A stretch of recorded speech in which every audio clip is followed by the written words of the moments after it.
Before exploring the Flinders Ranges, we journeyed through South Australia's mid-north, a region forged by colonial ambition, now crumbling under the weight of time, weather, and the slow erosion of purpose.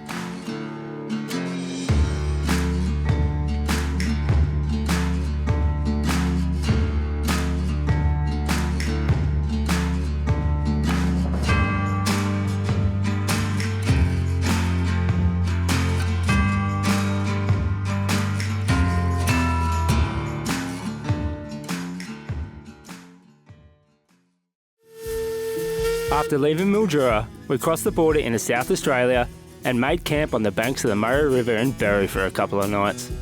When the relentless rain finally blew over, we checked out the picturesque riverside town of Renmark and happened to stumble across one of its very few yearly markets, which was a perfect place for Ola to burn off some of her cooped up energy at.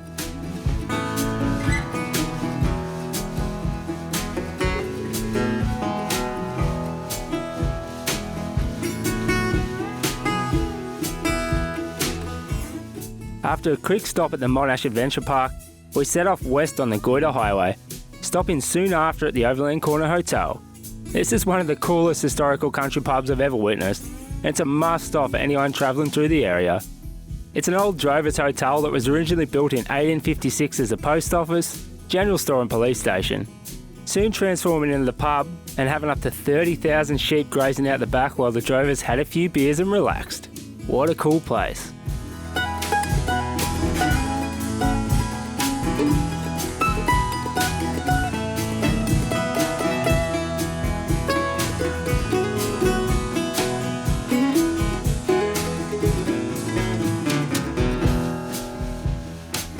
Back on the highway, we stopped in Morgan for a squiz around town before saying goodbye to the Murray River and continuing west to Burra.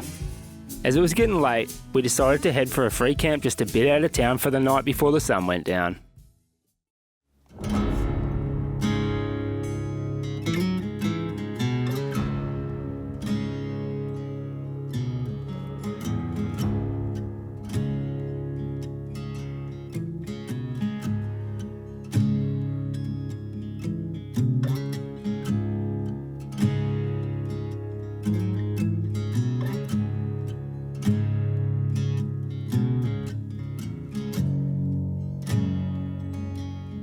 So that was World's End. What a sunrise.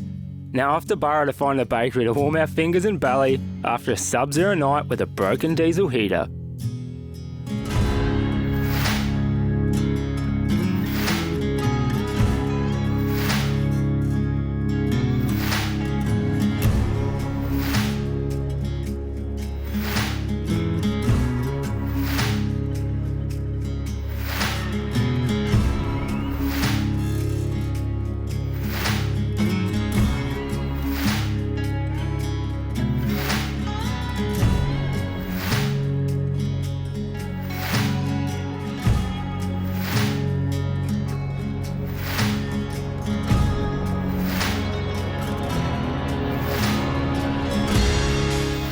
Burra was a complete surprise to us. I pretty much threw a dart on a map, hoping for a town with an IGA, a powered site and most importantly a bakery. But lucky enough for us, we got a lot more than that, I tell you. If you haven't realised I like old buildings and history, and this was no slouch in that department. In 1845, one of the world's largest copper deposits was found at the Burra mine site, triggering South Australia's first mining boom. It went on for a few decades until 1877 when it finally shut up shop. Lucky enough for the town, they had agriculture to fall back on, so it didn't just get abandoned and reclaimed by the earth like a lot of other surrounding communities in the mid-north. They claim this town's one of Australia's largest and most intact 19th century mining towns. Growing up in the heart of Victorian goldfields myself, I wholly agree this puts most towns to shame. The effort the locals have put into preserving and promoting this town is second to none. For a fee, they offer the key to the city, or a passport. This allows you to get into several historical buildings in and around town, including the Goal, the Burra Mine, and an underground brewery. It's worth every cent in my eyes, but then again, I'm turning into an old man and I enjoy that kind of stuff. All other historical towns in Australia really need to take a good look at what Burra Council and the historical groups have done to this place.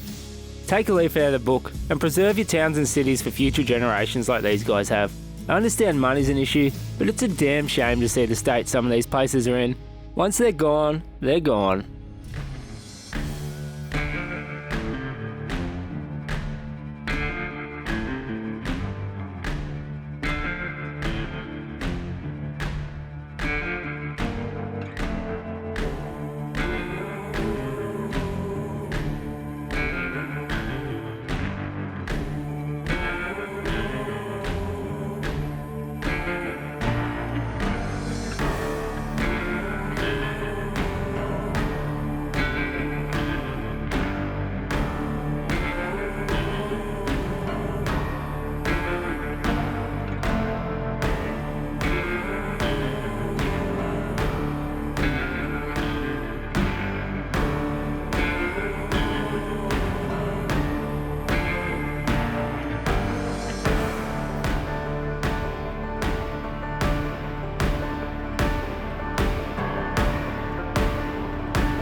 After a couple of cold days in Burra, we headed north on the Barrier Highway to Terowie. This once booming break of gauge township faded into a near ghost town overnight when the rail gauges were standardised and the routes were changed. What's left is a post office, along with a visitor centre run by volunteers. The main street's the real standout. I mean, it looks like a time capsule from the 1800s that's slowly succumbing to the forces of nature. It's beautiful, yet a sad sight to see.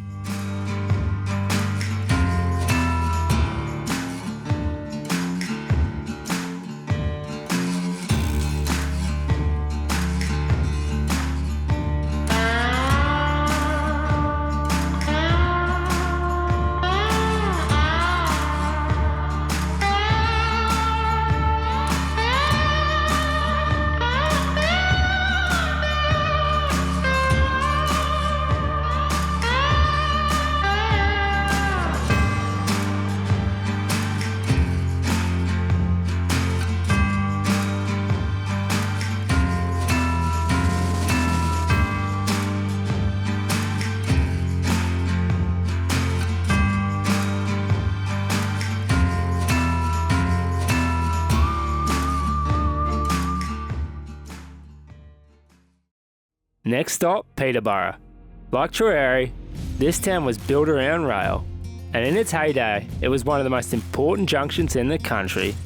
Today it's a decent sized rural township, doing a good job preserving its history, with the Steamtown Heritage Rail Centre being the star of the show. Also, the YMCA building was a good walkthrough, with plenty of artefacts to look at if you got plenty of time.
From there, we jumped on the R.M. Williams Way, grabbed some supplies in Orroroo, and spent the night just out of town at a pretty nice free camp if I do say so myself.